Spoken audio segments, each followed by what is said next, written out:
董事长，现在有需要这么紧张吗？北基、桃园、新竹现在全部宣布8大行业禁止营业，甚至现在各个行业感染。本来想说，今天是法官，你想我怎么可能跟新冠肺炎有关？也可能有关了。现在就是说 TOCC 里面最重要的一个第四个 C 就是群聚了。我们现在唯一能够做到的就是说离开人群，你自己一个人回家躲起来看电视，安全一点啊，少往人少的地方去，人多这样尽量不要去，所以这个基本原则。但是现在目前所产生的就是万华这个地区，其实你要注意到这个，它整个的社会阶层而已，就是 social class， 它是属于比较低的啦。你不管是阿公店也好啦，啊，或是游民也好啦，或者那些等等，现在目前已经说中标的这些族群，所以其实它是比较弱势的族群了。所以在这个弱势族群，其实在这个台北市的布局里面哈，它和平医院跟中心医院这2个医院的特殊功能是针对的万华跟大同区这2个比较弱势区来做特殊的服务的。所以我认为目前来讲的话，情况似乎看起来还是可控。它虽然立刻把所有的8大停掉，这个是对的，就是切断我们这些跟人群之间的这种强烈的这个互动了。我觉得这个是对的，但是不要忘记，我们在1年前为什么成功？我们台湾成功变全球第一是什么事情发生？因为我们把国境关起来了，所以隔离是最好的方法。目前我们当时是隔离了武汉肺炎，这一次的来源不一样，不是武汉肺炎了，这次是印度、是英国的这些的比较更毒的、更强烈的传染力的这些的病毒，所以我们的方式上而且发生在什么？已经发生在国内的，所以我们变成说要自我的管理，我想是唯一的可能可以解决之道。好，瑞德，像我们看到有一些影片就可以知道说，为什么你的口罩这么重要？那个如果真的喷到你身上，那真的很难防护。在日本呢，日本的电视节目呢，常常会有一些科学的实验嘛，告诉你为什么现在用你2种不同的戴口罩的方式，然后花粉一喷了以后呢，那么打开了以后，你会发现什么方式呢？如果你按照这个如果你没有戴好，就变成这样。也就是说，你没有拉开，对，你没有把它戴好，你只有戴口罩的话，一般戴口罩没有用的。但如果你按照那么正常的方式戴口罩，你可以发现，但是它的口鼻附近是不是都没有？对，没有被花粉喷到。所以呢，大家拿到了这个外科医疗的那个口罩以后呢，第一件事情把它对折以后拉开了以后呢，把它戴上去以后，按照你的鼻子稍微鼻梁那个附近轻压，把它压进去以后，就是正确的戴口罩的方式。是，如果你只是随便压，我在日本的时候还发现，竟然有人戴口罩的时候鼻子没有把它包进去啊，那你这样你戴这个口罩没有任何的意义。所以说你没有拉开，没有紧贴在你的脸上的话，刚刚讲的变成这个样子，我用抹茶粉喷一下，你千万要记着，口罩先对折，然后呢紧接着来拉开，然后呢戴上去了以后，把它鼻梁压一下，就会变成这个刚刚我们现在看到的，它就是正常的但是应该是比较正确的这个戴口罩的方式。那你外面的它用外面的这个抹茶粉啊，一喷，其实就在告诉你，如果你今天遇到的是别人打喷嚏的时候，那别人打喷嚏的时候、咳嗽的时候，你就可以有效的把这个飞沫这阻绝在你的口罩外面。那除此之外呢，他们做一个实验。有人如果打喷嚏或者是咳嗽，那么有多恐怖？用慢动作来告诉你。那么哈啾打一个喷嚏出去，你绝对想不到人类打一个喷嚏出去的散播超过了2公尺多，你知道吗？真的就2公尺多，他随便打一个喷嚏，尤其是你看他还往下打，还比较好一点。如果你是正面打的，散播的范围区域更大。你不要小看这个2公尺，为什么呢？因为这个2公尺出去了以后呢，单那个病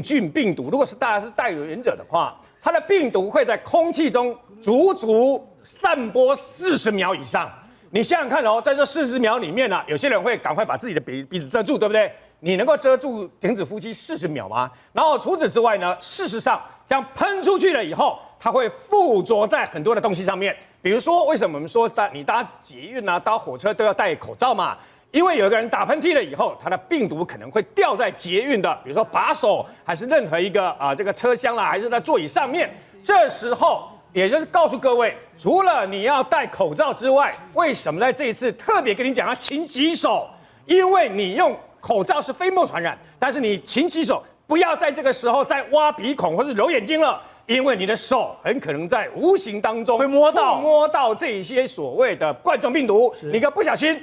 挖鼻孔或是揉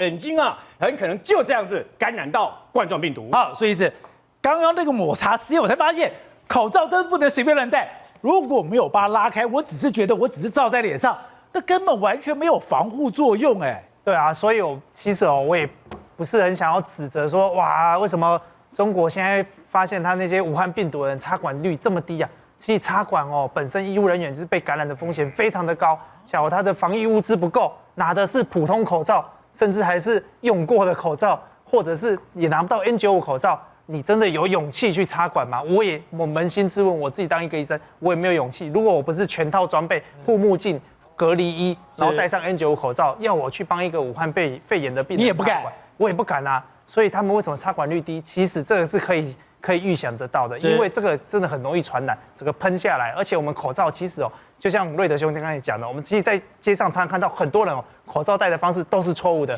有人露鼻孔的啦，有人露下巴的啦，有人旁边漏气的啦。对，或者是口罩也戴反的啦，或者是上下。韩国语口罩戴反。对，这很常见，非常常见，这样戴都是没有效。与其现在民众在疯抢 N95 口罩，不如先学会怎么戴口罩，还有要勤洗手。戴口罩真的有防护作用吗？目前我们的医疗口罩就是可以防这些飞沫、病菌，甚至小到病毒的这些感染可以。那记得内外层不要戴反，然后上下要戴对，而且正确的方法就是鼻梁。其实我今天有戴嘛，就是鼻梁这边有一个金属铁片，这个金属铁片一定要先弯，然后把它贴紧你的鼻子，然后再把2个耳朵挂上去。挂上去之后呢，大家都不要忘记下巴这个拉的动作，是下巴这边要密封，然后这边要密封，是，然后密封完之后吹个气，眼镜如果起雾呢，你就失败了，因为这边漏风了。眼镜不能起雾，对，不能起雾，起雾代表你这边有漏风，这样子才是完整一个正确戴法。你戴这样的口罩才有意义，不然你就算你 N95 戴错，你一样漏风，还是等于没有用。所以现在疯抢 N95 其实意义不大，不如学好怎么把口罩戴好。那我们等一下，现在演唱会有那个泡泡装，现在连你走路都有泡泡装。对，没错，这是什么？这是德国他们研究了一个相关的这个状况。为什么？你看，因为有些人不想戴口罩，你看我要维持我整个人这个我有style，我有型的这个状况，那怎么办呢？好，就用个大泡泡把你给罩起来。你看这是什么？一个女生呢，她不希望这个她的造型受到影响的时候，你看这个大泡泡就完全罩住她整个一半的这个身体，甚至她还可以在泡泡上面做一些装饰，让她整个人看起来更加的这个漂亮。你看这样装饰的这个，反而变成是一种真的有在用了吗？搞不好这个疫情过后，这个变成是一种新的这个时尚也不一定。好，那除了这个之外，你看这是什么？我们这是德国他们做了一个实验，他们有2个人，你看2个人就带着这个一个罩住你的这个脸的这个状况，然后就这样实验，他们就开始到街上去，坐在这个德国的这个地铁上面，还有坐到他们公车上面，到各地去这样子，他们也觉得非常非常棒啊，因为他们第一个不会影响他们任何的状况，而且也不怕有任何人来感染你，这就是德国目前的情形。那除了这个之外，还有另外一个，就是说，我们知道其实这一次我们包括说很多医护人员可能都很担心说，暴露在这个所谓的感染的状况之下，那这是什么？这是用这种胶囊的方式。胶囊方式的话，你看医生在这里面，他把这个胶囊里面用这种所谓正气压里面来说，把外面的空气抽进来，所以它可以保持里面的空气的这个 fresh 跟不会受到外面的感染。那你看它这个有2个洞，然后伸出来之后，它可以裁剪外面的人啊，甚至它可以把它移动到病房里面，移动到牙医诊所，移动到一般的诊所里面去使用。所以你看，因为这个新冠肺炎的影响的话，你看有非常多的新形态的东西就慢慢的出现了。待会这个新冠肺炎越研究越恐怖，它虽然不到了空气传染，可是我如果打一个喷嚏，在空气真的有那个气溶胶，它会悬浮着。我如果没有戴口罩，你以为说这里没有人，我走进去，前面有一个人打喷嚏，我就被感染了。对，这个剑桥大学他研究，而且经过 BBC 的这个发表出来之后，这个论文公布在哪里呢？就英国皇家的学会的会刊里面。那么一般以为说，那我如果在没有人的地方，那没有戴口罩有没有关系呢？他的研究是这样子啊，讲话这个气溶胶悬浮在空气当中，可以存留到1个小时，比打喷嚏感染几率还要高，还要危险。他们的研究里面呢是这样子哈，一个人在讲话的过程当中，如果是有病毒在他身上，他讲话他的这个气溶胶微粒很小，可以传播多少呢？在30秒之内就可以感染到你，所以他已经跑到了大概2公尺到3公尺，我们的所谓的安全社交距离还不到3公尺，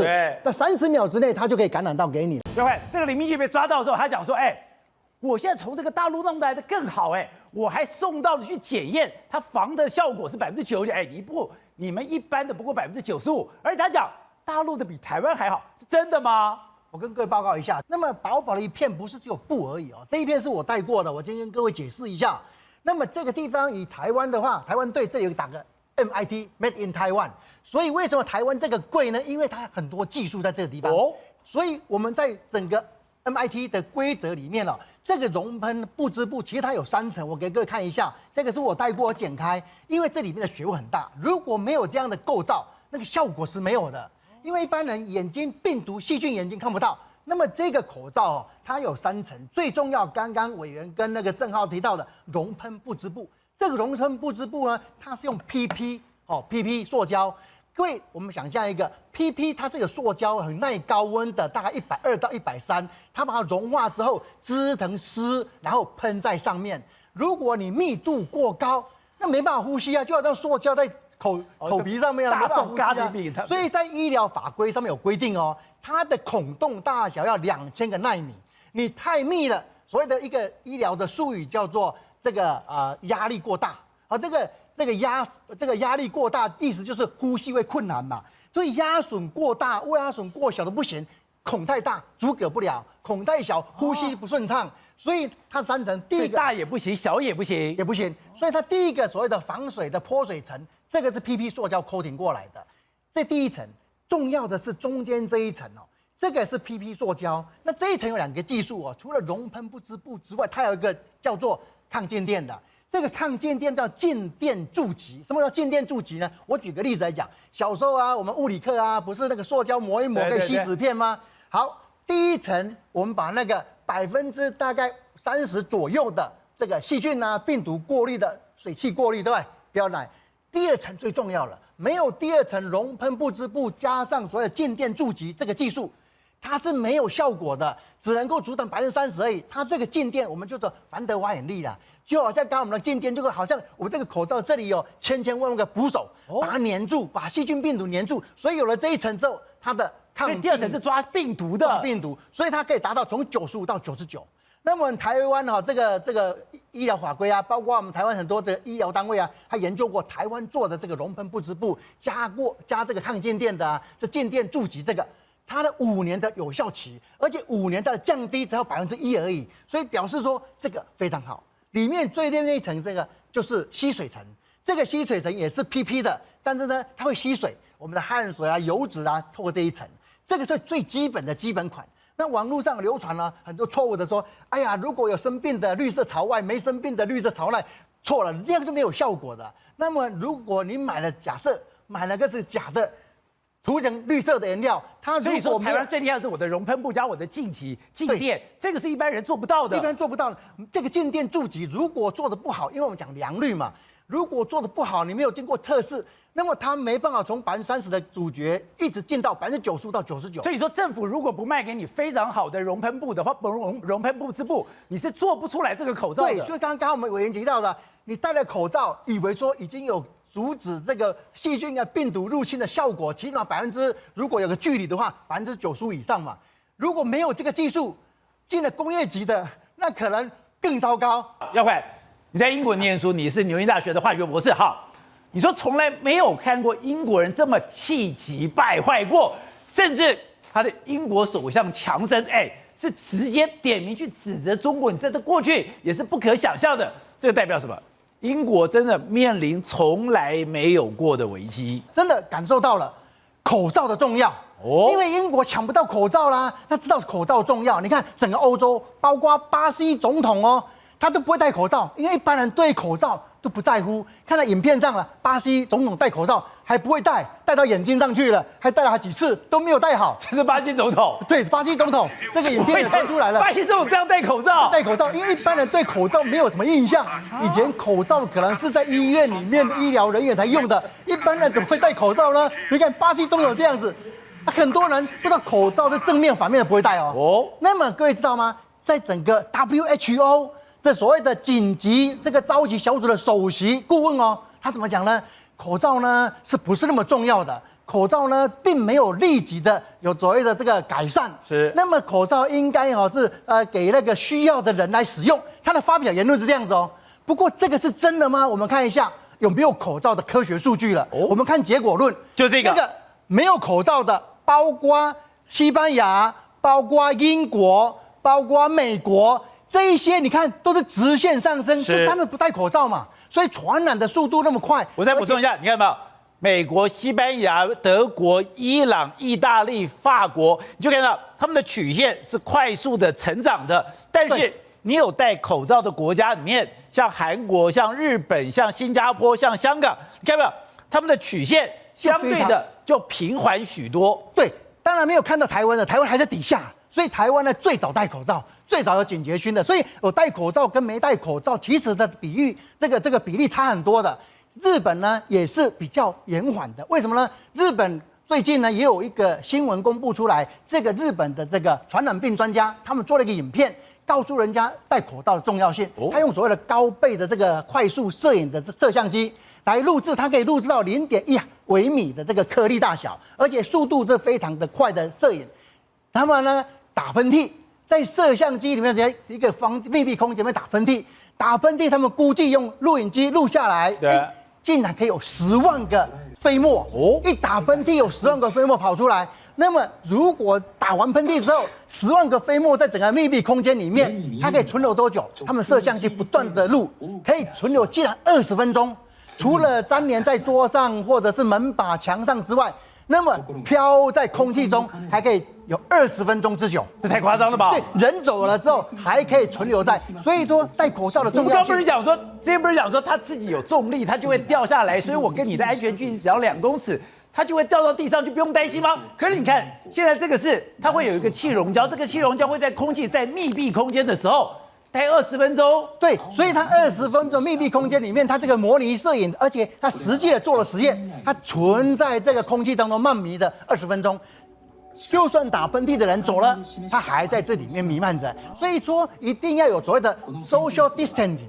这个很重要。这个美国他也做了一个实验，好，他们做了一个所谓的社交安全距离，叫 social distancing， 然后看一下这个感染如果有保持安全距离跟没有保持安全距离，它的状况怎么样？你说左边没有保持，右边有保持？对对对，你看一下这个。左边没有保持的红点就是已经有病毒感染了。那么这一些人呢没有保持安全距离，就是随意的移动。所以红色的代表它是有感染的，那么蓝色的呢，就代表它已经可能受感染了，恢复的治疗当中，黑色就是死亡。那我们反观一下右边的红色有感染，但是呢蓝色的呢是有恢复的，绿色是没有感染的。各位看一下，如果一定的时间电脑模拟图的换算，25%的人都是健康的，这边25%全部都200个人全部都感染。这么严重？是严重，所以说它全部的它没有把这个整个死亡率跟那个感染率算出来。不过以这个时间来计算的话，以200人一个社区来算，如果没有安全距离，它全部很快沦陷了，都快沦陷了，而且死亡率很高，那有保持安全距离的只有25个人感染，其他的蓝色的就是都正常的人。好，针对下周开学，当然大家觉得说防疫工作将会是一个非常大的考验，尤其小孩子可能卫生习惯也不是这么好，或是咳嗽、打喷嚏啊，他们可能或许只会用手捂住，但是其实那个飞沫传染是威力相当惊人的。那贾医师要帮我们现场做一个实验跟示范，来看看哦，究竟这个飞沫传染其实可以传到多远呢？那刚刚说距离起码要1.5到甚至2公尺左右，但是即使如此，是不是也有可能这个飞沫还是就在我们的周遭呢？常常讲说 TOCC 接触，什么接触？就亲密接触者哈，就是你一开始我们讲1公尺之内10分钟以上，后来大家觉得这个太严格了，所以后来讲说2公尺，然后15分钟以上，那这个都有可能。那其实我们知道哈，与其现在讨论谁戴口罩，谁不需要戴口罩，那这个意义我觉得更应该回到更基本，个人我们在国人的一个礼节上，咳嗽礼节，或是一般搭公车的礼节要特别注意，因为我们知道咳嗽的时候，我们的飞沫是可以传到2公尺更久的，打喷嚏更久。那如果在空旷的地方，如果再加上自然的风的一个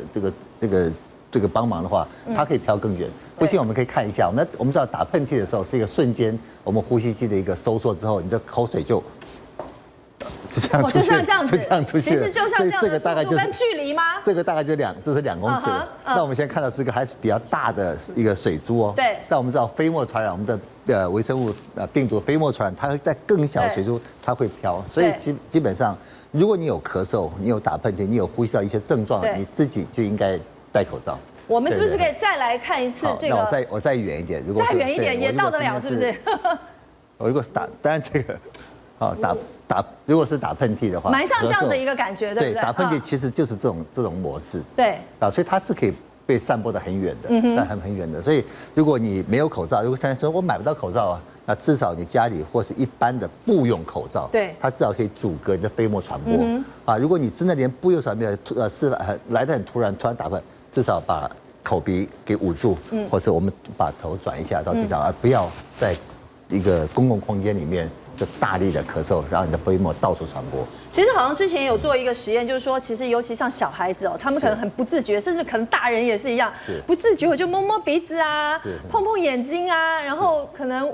接触一下嘴巴。那其实这些就医师的眼睛来看，都是危险动作，对不对？这个我们也听过几个案例哈，就是我们的医护同仁，其实你有做防护了，对，但是他后来也被感染了。对，我们知道这次在武汉，有非常非常多的100多位的医护同仁被感染，还有几个医生都已经因为这样而这个死亡了。那我们知道有防护，但是我们知道防护完之后，防护装置的外层它就是接触病毒的。当如果你过多的一些摘脱防护装置，或是你戴了口罩。我们常常讲戴口罩，但是大家戴口罩不舒服，所以大家就会常常会怎么摘脱。当你的摘脱触摸越多时，你的手就会被污染。但你每一次摘脱中间又没有勤洗手的话，搓鼻子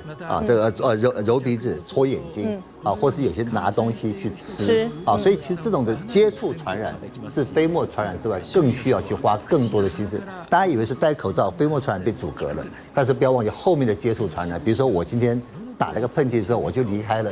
主持人经过这边，你根本不知道这刚刚发生什么事情。这是因为是红色，我们才可以避免。如果它只是一般的飞沫，我就碰了这张椅子，我就坐了下来了。坐下来，然后要这个搓鼻子，再搓鼻子，再揉眼睛，这样就可能会被感染。我就被感染。对，勤洗手，戴口罩。少接触。那当然，这一章讲说传染病其实传染病我认为啦，很多人都只是想说飞沫，对不对？其实我们这样讲说，大家如果万一你抢不到口罩我觉得谁最该戴口罩，就在打喷嚏的那个戴口罩。事实上它所有病毒进入我们身体它从皮肤进不去的。所以它一定从我们的黏膜，从你挖鼻孔、眼睛，所以现在开学小朋友喜欢揉眼睛这个是最危险。好，那进去之后它就是看我们细胞里面开始分裂。它其实冠状病毒是一个不完整的细胞，它只有一个蛋白质的外壳跟它的 RNA 它自己不会复制，一定要在我们的身体里面细胞1颗变2颗，2颗变4颗，然后之后就大量跑到哪里？跑到我们的血液循环，它所有我们身体的分泌物都会有它的病毒素，所以他们甚至说连那个得病的人，他家的狗都有验出那个病毒嘛，我讲大便也有大便只要有黏膜，我们讲任何的打喷嚏、眼睛，所以这个是浙江大学的研究，他们发现他们在眼睛揉眼睛的时候，眼内的分泌物里面有病毒素，这是可理解的。你血液就是会变成体液。就我们血液，我们所有的那个流鼻涕，这叫体液。我们所有的分泌物都叫做体液，所以这病毒是会从血液跑到你任何一个体液。那我们摸到，所以我们讲万一买不到口罩，其实洗手跟消毒是最重要的。你知道吗？我们不知道谁会打喷嚏在那里，然后病毒在那边还可以活个4、5天。那你摸到了，那你说常洗手就没关系。那如果你就摸鼻孔就进入你身体了。要看，不要的，现在大家很担心新冠肺炎又不再来了，现在秋冬季会感觉说。会比春夏更严重，而且现在欧洲第2波又比原来的更可怕。现在日本就用它现在最强的富岳超级电脑做了个精算，原来我们在4个人坐的地方，最容易被我感染是我隔壁那个人。对，从这一次的应该说第2波的秋冬的这新冠病毒开始又肆虐了整个欧洲那么各位知道吗？台大那个公卫系的教授他发表了一个文章全球新增的病例将突破了3870万人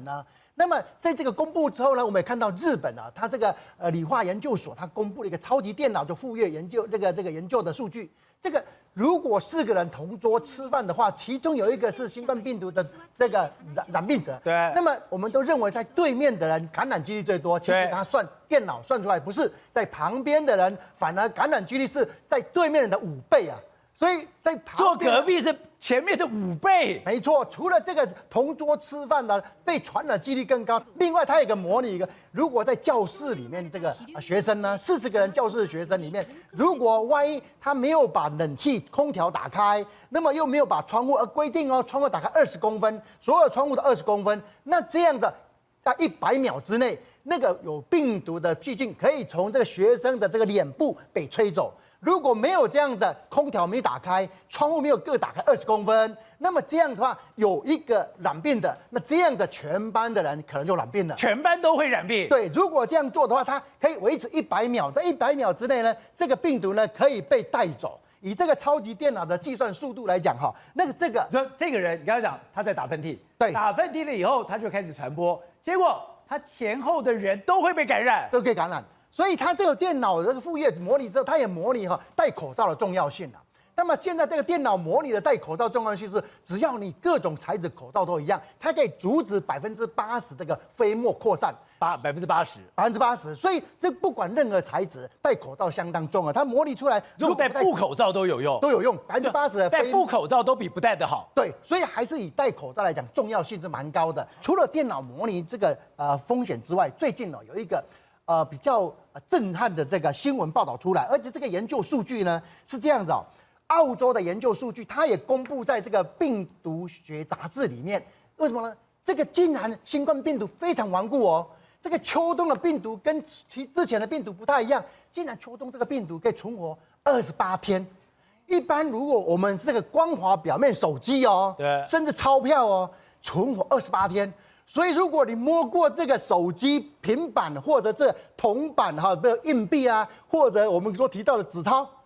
如果有新冠病毒，28天内还会感染。瑞德刚刚讲，我们跟新加坡一直有一个争议，就是口罩到底有没有用？现在证明台湾是对的。这个口罩大家也做了实验，没有想到你出门你是保护别人也保护自己。对，没错。事实上，捷克就做过实验，说戴口罩了以后呢，你的这个离病率会降低。那么德国的专家就直接用影带告诉你，为什么呢？因为呢，你左边是你没有戴口罩的情况下，你看你的吐气那个气流。右边是戴口罩以后的气流，你从那个气流的变化，包括直接吐出来、喷出来，那包括遮着嘴，你可以发现那个气流在这样喷啊。那如果呢，那么没有戴口罩的人呢，他是有病症的，或者是说你刚好在他的旁边的话，你看看你是不是就会被传染了？这是最简单的方式，用科学的方式告诉你气流的变动。李医师，冰岛针对所有人进行了一个检验，才发现原来感染者里面有一半是没有症状的，而我们看到在台湾的这个里面没有症状有2成，我的病毒量是跟这个重症的是差不了多少。这样如果看起来这个无症状的这种趴照，真的会对我们防疫造成很大的压力吧？无症状的比例其实各个国家的那个估计数目都不一样。在台湾这个确诊病例里面，确定它是无症状的是5%。我想，只有5%而已。可能我们就是非常积极的去询问啦，从头到尾每天都在电话询问说6安那不，好，就是可能我觉得说，包括在中国大陆他所报告出来的，有的人说60% 无症状，有的人说20-30%，可是我都相当怀疑因为他们有的时候是间接去询问，没有直接像我们这样每天问，他说不定有一天是很累，可是他把它当作是无症状。它可能是症状轻微，并不是无症状，所以这个轻症跟无症状感染是占的比例的确是多。轻症的话至少就80%啦，所以无症状我们看起来是5%。那因为这个病人没有办法掌握，所以我们一直是在预期说这个病毒很可能会造成社区感染，而的确我们也发生了，大家也会很紧张。我们怎么去应对这个社区感染呢？我觉得就是要增加民众的防疫意识，是你不能靠政府做任何事情去阻断社区感染，因为你根本没有明显传染源嘛。像这个女保全，我们可以做的事情就是，反正这边有2个确诊病例，2个人所有的接触者都去做筛检，如果说筛检隔离以后都没有看到什么新的病例发生的话，这个就结案了。可是外面可能还有其他的不明的传染者还在继续传这个病毒，这是有可能的。但是长久以来，我们看台湾的趋势，从一开始有疫情到现在，我们的所谓无明显传染源的社区感染一直在发生，但是它都没有翘起来。对，没有像日本、韩国、美国那样翘起来。为什么呢？我觉得最重要的是民众的警觉性。台湾的民众怕得要死啊！一开始我们没有叫你戴口罩，都戴啦。一开始我们也没有说那个要管制口罩，你们管制口罩就已经弄干了。那我看大家现在都像洁癖一样，一天到晚洗手。我有一个朋友说他的手都快洗烂了。我也手快洗烂了，因为我们民众受了很好的那个防疫观念的教育。大家都知道防疫3大要点是什么？戴口罩，勤洗手，不要摸眼睛、鼻子、嘴巴。社交距离我觉得非常次要，我不太同意说没有保持社交距离的人要处罚。为什么？你刚看那个垦丁的照片，连在那个宣导的警察，他常常跟旁边的人都少1公尺啊，他自己也应该要被处罚，就做不到事情，你为什么要要求？而且像这个女保全的案例，大家有没有发现说，他2个人都没戴口罩？所以我觉得说这个我们的观念要改。目前台湾虽然很多人戴口罩，但是还是有很多人他认为说戴口罩不礼貌，可能是对你不够尊敬，或者是你在防范着他有病毒传染给你。我们必须改变这个观念，戴口罩是对你好也对我好，有病毒的话不会互相传染。我想他们在那个讨论团购的时候，喝咖啡也好，干什么也好，如果戴口罩，说不定今天就不会发生这种事情了。所以我们的防疫呢，要重点式的防疫，而且呢，不是所有的东西都要靠政府，民众的警觉、民众的配合非常重要。我是觉得现在很可怕的一个情况是，你就知道说，当很多人有难言之隐的情况之下，它会变成是一个防疫的破口。难言之隐。对，比如说像上次有讲到一个实践大学的教师，然后后来也是好像有跟一个超商不是超商一个商店的一个经理也有喝咖啡，但这个疫调过程里面其实不是从那个实践大学的教师里面讲出来的，而是从后面那一个已经确诊之后，然后再回溯回去，然后才知道。所以你就知道，就是说，其实现在每一个人的周遭都有可能呈现着一些你不知道的可能出现的感染源。举例来讲，你刚刚说那个就是女公关，对，本来想说女公关这个跟我们一定没有，跟我起码我那个生活单纯没有相关联。但是我后来发现，她其实有坐计程车，她其实有就叫 Uber， 所以你就知道说，当她在坐计程车或叫 Uber 的时候，她也有可能在这种情况之下，会把相关的一个病毒透过这个情况感染出去。所以就为什么计程车或者是相关的一个交通工具的杀菌这个部分也很重要。但我总归一句，外面的一些不可测的风险实在太多了，所以我们唯一能做的就是管好自己。除了戴口罩，除了洗手之外，我也奉劝所有的男性朋友们，在这种关键的时刻，不要再去寻花问柳，怕你得的不是那一种病，而是这一种病。那一种病还有的药医，这种病可是没有药医。对，而且这种病如果没有药医的话，你还会进一步拓展到你的家人，然后拓展到你的可能小孩子。那重点是，你说像你假设真的是被隔离了，因为这一次事件被隔离，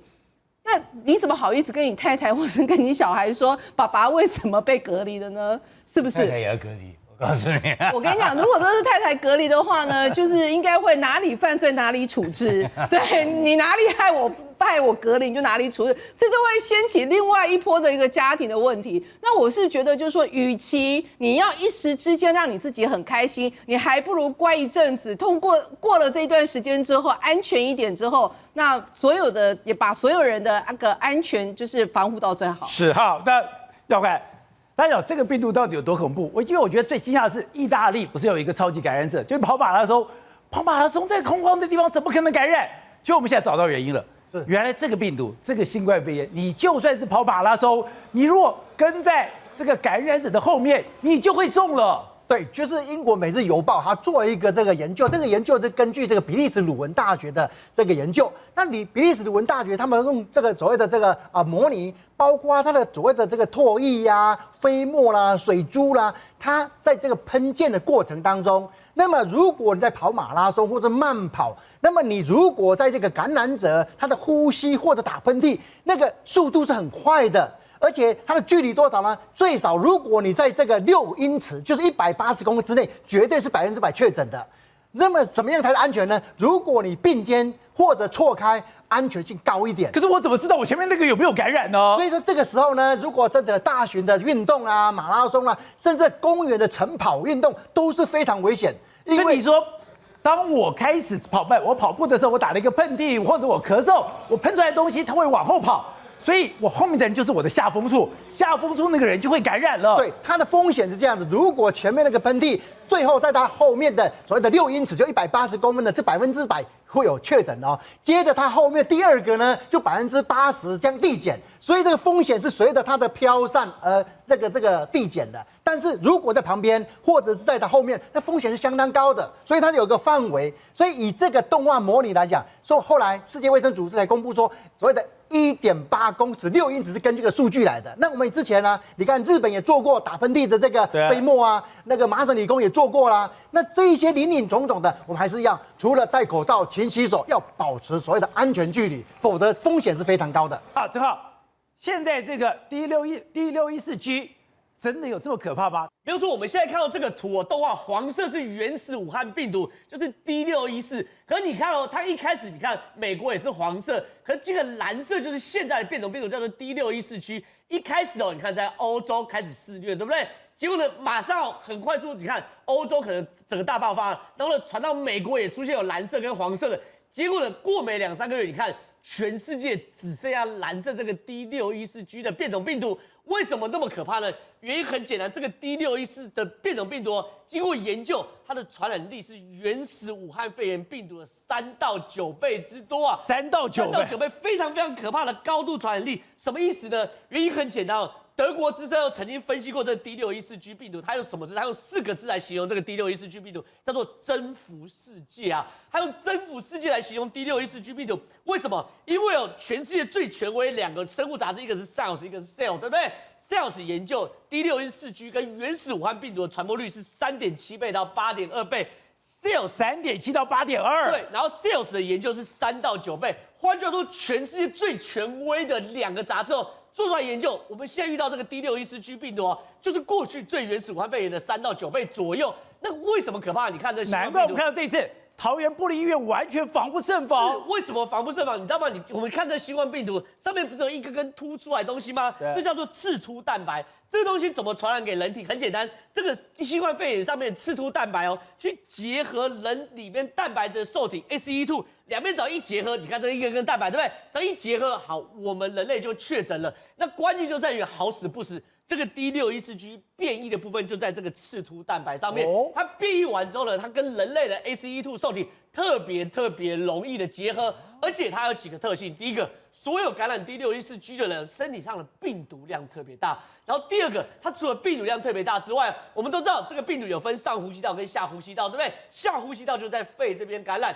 上呼吸道就是喉咙啊、鼻涕啊等等的。这个 D614G 有特别病毒喜欢群聚在上呼吸道这边，所以你简单一点口水打点喷嚏就出来了，随便打点喷嚏，随便讲话口沫就出来了，讲话一些口沫，你可能就喷出来了。所以不管在它特性上面，或者它的传染病的变异上面，它都非常的强悍。你知道吗？甚至在去年9月的时候，《华盛顿邮报》写个独家报道，独家报道是休斯顿科学家针对5000份 D614G 的病毒去做研究。他说，在统计上，他已经可以绕过口罩跟洗手这些防护手段。吓死人了！他意思不是说戴口罩跟洗手没有用，而是它的传播途径太多了。所以你即便有100个人都有戴口罩，这100个人暴露在旧的武汉肺炎上，难怪陈时中讲说。你不只是要戴好口罩，你不只是勤洗手，他事前还示范怎么教你洗手，怎么样戴口罩，不够了，随身带着酒精，碰触环境的前后要用酒精消毒手部，对个人比较有保障。而且他还说，你如果是大区块的移动，尽量去避免。这就是恐怖的地方，因为他是说统计上什么意思？比如100个人都有戴口罩跟洗手。暴露在旧的原始病毒上，跟100个人暴露在 D614G 病毒上，抱歉，后者即便都有戴口罩跟洗手，后者的确诊率还是比较高，因为这病毒生存条件太广泛了，你百密一疏，你即便有吸收漏掉一点，你碰到你嘴巴，你可能就确诊，因为它的结合力又高。因为目前拜登说的非常清楚嘛，目前美国的这个打过1剂的至少已经有2亿，那美国已经有大概50%以上的人口接种过这个，包括说这个疫苗，所以呢，它整个现在美国接种已经50%了，对，它接种的疫苗人数是非常非常快，那整个上升的幅度非常非常快，所以现在美国的整个这个疫情的状况已经获得控制，所以打疫苗真的控制美国真的有用。疫情了。你可以想，它这是美国的病例的人数，它最高的时候在今年的1月的时候，当时一天有30万，跟现在的印度差不多。那当时的话，平均值7天是225万左右，现在已经降到1天5万人，那平均还是很多啊，但是已经大幅的下降，从30万降到5万啊。那死亡人数呢？死亡人数最高的时候，曾经一天死了快要3500个人，现在已经降到大概约莫600-700人。所以整个疫情控制住之后，你看美国人啊，他们毕竟是坐不住嘛，所以现在你去美国各大地方的时候，因为拜登其实之前还宣布你还是要戴口罩哦。但是目前呢，因为现在在很多公园啊、很多地方，大家已经开始慢慢不戴口罩，而且最近不是刚好美国的大联盟开打吗？大联盟开打的时候，大家也开始去看球赛，各式各样的状况啊，甚至你看，包括说你看这个大联盟的比赛啦，影城也要重新开始啊。你看我们好想你啊，欢迎回到好莱坞，因为今年的奥斯卡的这个收视非常糟糕，就是因为大家都没看过那些电影嘛。那包括说像这个环球影城啊，这个包括迪士尼都准备要开放，所以现在美国因为打疫苗打得够多之后，他们已经迫不及待准备要出去玩了。